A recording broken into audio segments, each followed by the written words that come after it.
Presidency says Buhari's 2011 statement to rule for one term no longer applicable. UK APC vows to pay for Buhari's nomination form. Niger launch coordinated airstrikes on Boko Haram terrorists.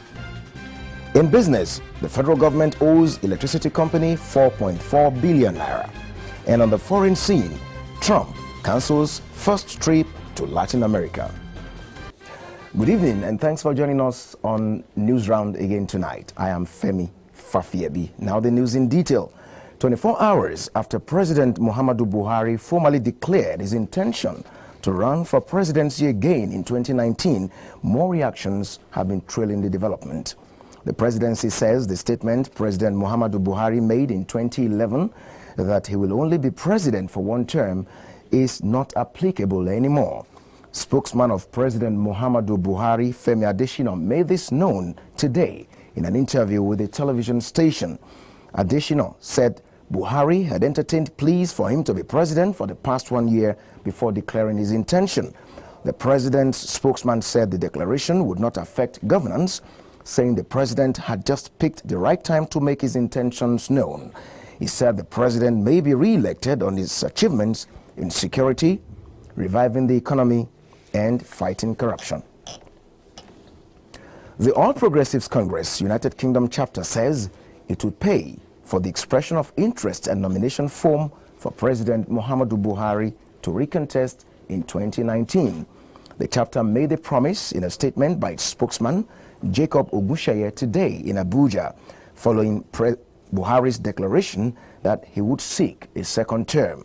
It said that the president's declaration was reasonable and satisfactory, adding that his second term would make Nigeria stronger as well as preserve the tenets of democracy in the country. It stated that the chapter's expectations had been met by Buhari's declaration and assured that it would work assiduously for the electoral success of the APC at all levels. The UK chapter of APC added that Nigerians should consider the re-election bid as a major step to consolidate and reinvent the country into an emerging economic and democratic world power. President Muhammadu Buhari has written to the Senate asking it to confirm the appointments of 23 members of the National Population Commission in separate letters which were read by Senate President Bukola Saraki at the plenary today. Buhari also sought legislative approval for the appointments of a national commissioner of the Independent National Electoral Commission and two non-judicial practitioners as members of the Federal Judicial Service Commission. The FJSC nominees are Senator Abba Ali from Katsina, Northwest, and Mohammed Sagir from Niger in the North Central. The INEC nominee is Festus Okoye, representing the Southeast. Parents and guardians have demanded a reversal of the increased school and accommodation fees for medical students in the University of Ibadan. This was the consensus at a stakeholders meeting held today over the controversial tuition hike, which had attracted protests from the students. IETV's correspondent Olutayo Famous Cole, who was at the meeting, reports that stakeholders equally called on government to increase funding to tertiary education in the country or face mass action. The University of Ibadan is not a fully residential institution. The total student population is about 27,000. There are only 8,722 bed spaces, and the school's management is only able to provide 30% of the total accommodation needs. The deplorable state of the halls of residents has always been a source of concern to stakeholders. In the past, residential students paid 14,000 naira. The school has jacked it up to 30,000 naira. Non-residential students even pay more. Recently, the Senate approved 75,000 naira for non-clinical students and 100,000 naira for clinical students. This, to some parents, is unacceptable. We have common advantage, and we know that the people that will eventually be responsible for the shoring up of that deficit are the most bastardized entity in this country. I think we have to treat it first with a humane angle, right? And be gradual about it. What am I saying in essence? 100 million. 100 million. Is it not possible for us to calculate the what will bring about an increment of 50 million? Let us carry 50 million. We have about 8,000 of them there, according to your website, and I'm sure that an increment of about 6,500 to 7,000 will give us about 50 and 60 million. I think whatever decision the university needs to make, this is called a stakeholders meeting. We should be doing that is not. We do agree that all the hostels are in dilapidated condition. It's not the first time. It's not recently that it's been like that. It's been like that for such a long time. But I think the increment should be gradual, not immediate. The UI management tried to justify the increment. It says cost of training health professionals is on the high side, while its proprietors, the government, has long stopped the management of hostels in the university. The Vice Chancellor, however, appealed to parents to toe its part of reasoning.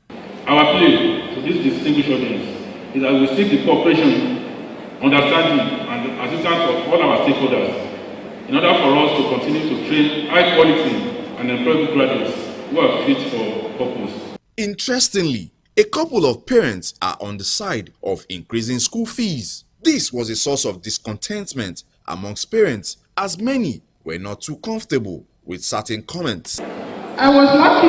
We were part of the people that paid 90 naira for accommodation. And my last one is currently in 400 level now.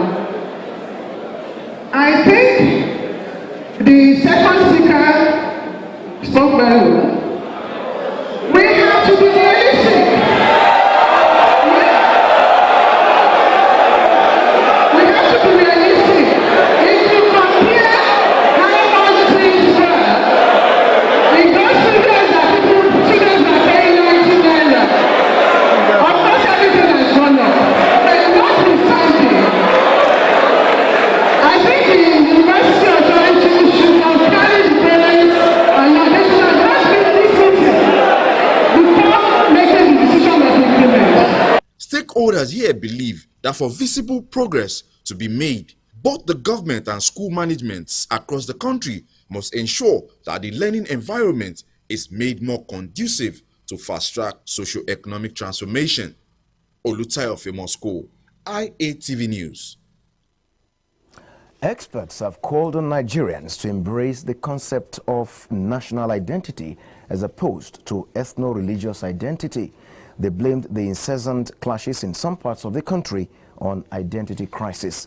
IATV's correspondent Ayodele Fakeye completes this report. There are no new truths that conflict is a part of every society, but every form of conflict has its own peculiarities. Like a recurring decimal, the problem of identity crisis that has laced Nigeria came to the fore as Nigeria experiences new farmers' herdsmen crisis and Boko Haram insurgency. A conflict analyst and a sociologist who have been watching with keen interest define the concept of identity crisis as a tension between two discordant value systems, and ethnic identity as a complex and multidimensional construct that can encompass such factors as ethnic identity formation, ethnic identification, degree of ethnic consciousness, and the ethnic unconscious. This, they say, is partly because ethnic conflicts usually go in religious lines. Identity issues are always dynamic issues. If you take the farmer-herder thing, what is it that you think should resolve that issue? It's a very complex issue. And not all of this have some security implication for the corporate existence of the Nigerian state. Perhaps the collapse of governance, would make people to recede and have recourse to their identity groups. And if you don't describe yourself as a Nigerian first, then there's a problem. Similarly, Nigerians in diaspora also share their views on ethnic identity differences. A lot of things, a lot of issues have, like you said, the rise of Biafranism and everything has contributed to, my calling myself Igbo first. So here, in this place, in London, I would identify myself as Nigerian because that is just my passport. So yeah, my passport does not say Biafra, unfortunately. But if I go back home, everybody's tribalistic, whether they like it or not. Whether you like it or not, you're going to have to belong somewhere.